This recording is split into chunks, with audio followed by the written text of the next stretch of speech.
gustaría comenzar agradeciendo a la ATE la generosidad que ha tenido por permitirme a mí brindarme esta posibilidad de glosar la vida de una mujer que no formó parte de la ATE, una mujer que fue biblista, que fue teóloga, pero fundamentalmente era filósofa. No quiero que estéis viendo mi rostro mientras leo el texto del obituario, así que permitidme que comparta con todas vosotras unas imágenes que son imágenes, fotografías de quien fue su compañero de vida. Gracias. Gracias por la generosidad de hacer memoria de una gran pensadora cristiana. Y digo bien, pensadora, porque Joana Ortega Raya fue una maestra con mayúsculas, que como buena filósofa pensaba, y pensaba bien, y contagiaba a quienes la rodeaban la urgente necesidad de que todas pensemos, y que pensemos bien, en el actual contexto eclesial. Ese pensar bien la llevó a un hondo compromiso por el reinado de Dios y su justicia durante toda su vida, pero de forma especial, muy clara y decidida, por la defensa de los derechos de las mujeres dentro de las iglesias. Ello le causó no pocos enfrentamientos con los líderes varones de los sectores más conservadores de las iglesias evangélicas.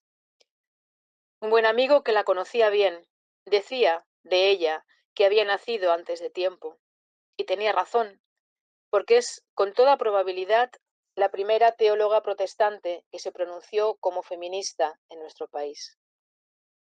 Joana, aunque siempre será Juani para mí, nació un 1 de octubre de 1956. Vivió durante su adolescencia y juventud los últimos coletazos de la represión franquista, entre otras razones, debido a su profunda creencia en ese Jesús de Nazaret, que la llevaron a formar parte en 1974 de una iglesia sita en Tolrà, en Barcelona, que pertenecía a las asambleas de hermanos, como veis, tras un bautismo de adultos, que era la tradición eclesial en la que ella nació. Como tantas otras parejas protestantes, el 19 de diciembre de 1977 no pudo elegir dónde casarse. Joana se casó en el registro civil, ya que todavía no se había reconocido la validez legal de los matrimonios celebrados por otro rito, que no fuera el católico. Lo que nadie le pudo negar fue celebrar la ceremonia de bendición con su compañero de vida, Ignacio Simal Camps, el fotógrafo, en su comunidad el día de Nochebuena. Sus 46 años de amor cómplice, como ella le gustaba llamar, la embarcaron en un viaje que la condujo en 1979 a Guatemala, donde se licenció en teología en el Centro Teológico Seteca, y al terminar sus estudios regresaron a Cataluña.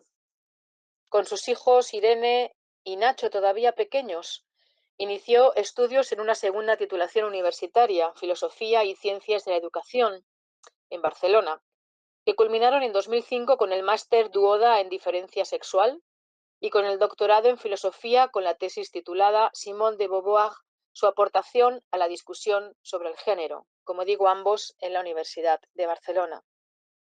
Trabajadora incansable, compatibilizó su docencia en las áreas de filosofía, griego bíblico y exégesis en el seminario de IPSTE, un instituto protestante en Castelldefels, con un servicio comprometido en las diferentes comunidades cristianas de las que fue miembro.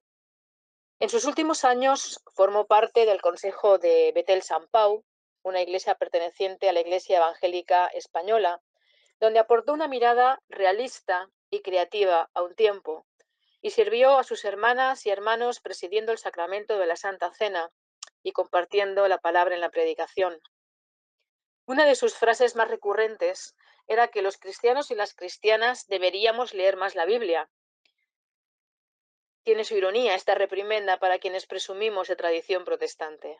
¿Qué nos estará pasando para que Joana tuviera que repetirlo tan a menudo?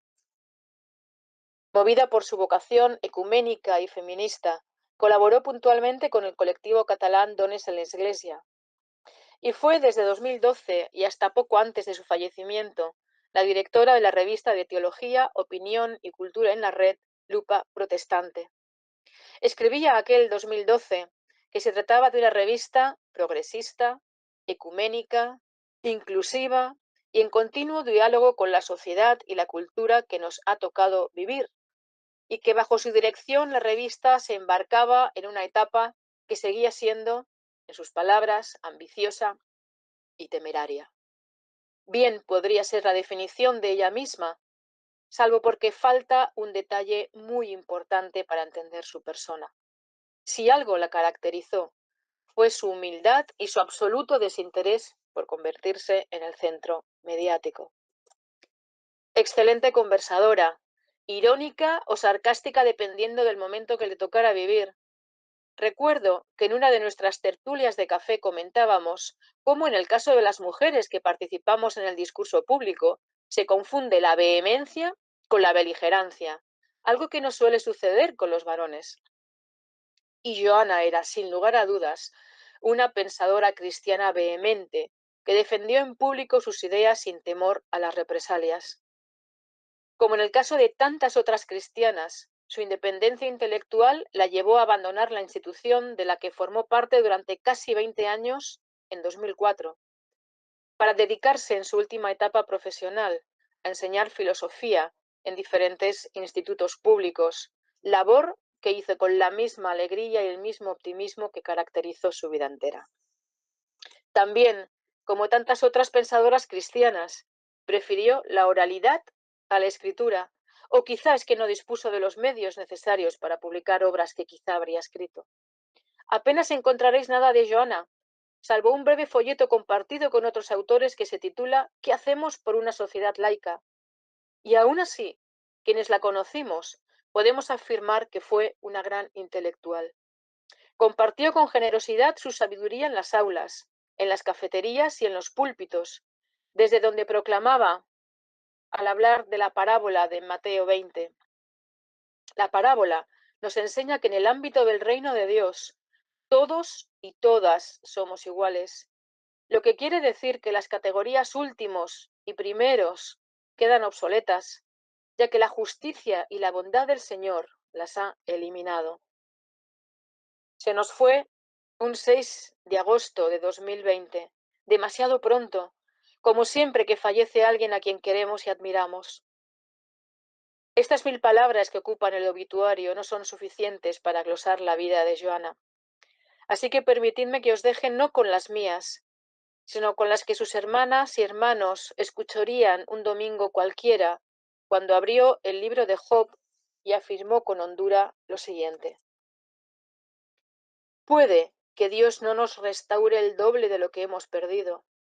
Incluso es posible que nunca nos reivindique y que lejos de morir ancianos y llenos de días, nuestras vidas se caractericen por el conflicto, las contradicciones, las decepciones y una sensación de abandono casi trascendental. Y sin embargo, nuestra opción, pensada, reflexionada, voluntaria, siempre debería ser la misma a pesar de todo. Yo sé que mi Redentor vive y al final se levantará sobre el polvo. Y después de deshecha mi piel, aún en mi carne veré a Dios, al cual yo mismo contemplaré y a quien mis ojos verán y no los de otro. Toda reflexión feminista que se precie es responsable de visibilizar y verbalizar a tantas mujeres que lucharon por el reinado de Dios y su justicia. Johanna Ortega Raya es una de ellas. Gracias de nuevo a la ATE por ayudar a que no se desdibuje su memoria.